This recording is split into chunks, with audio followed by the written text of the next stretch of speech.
talagang ginagamit niya muna. Kung kailangan magpabalik-balik siya dun sa supplier na yun, to make sure na okay yung machine, gagawin niya.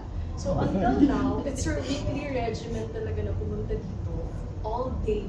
Talagang nakababad sa kanya yung machine na yun.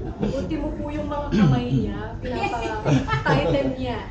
Lahat tighten. Lahat. So siya talaga yung Isang buong araw ako pag nagpunta sa dito. Ganun.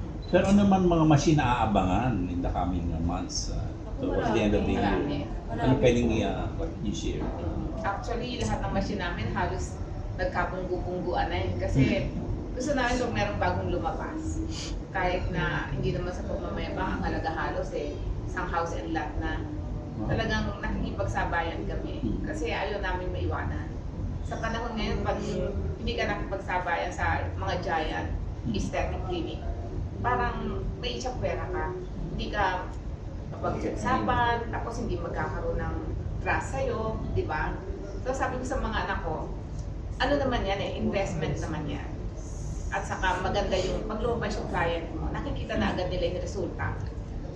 Miss Christina, na-mention kanina na ikaw yung sumubok ng Ion machine with all kinds of tightness. Yeah.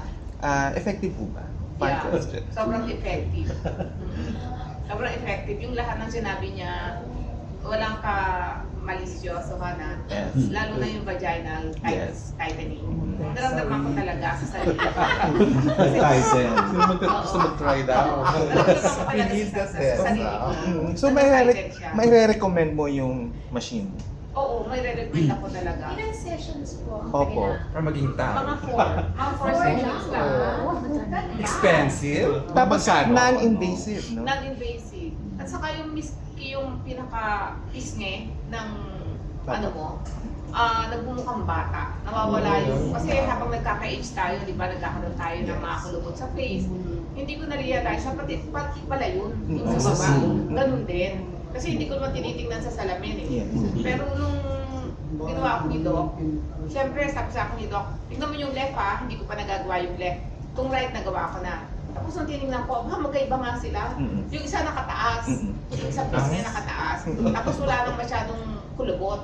Tapos yung kaliwa, mukha pang kawawa. Oh. So, nung nakita ko siya, na-appreciate ko. Finilis ko talaga. Marami po siyempre yung magugulat kasi siyempre kakaiba po yung vaginal tightening machine. Necessary po ba yung para sa isang babae? Oo naman, kasi ako wala namang partner in life eh. Pero pag tinitingnan ko yung sarili ko, bago ako magbihis, siyempre proud ako, sabi ko, ay, hindi lang pala yung face ko yung napapabata, pati pala yung ibaba. Yeah. Kailangan pala sabay. Okay. Kahit na may panty siya, kailangan sabay.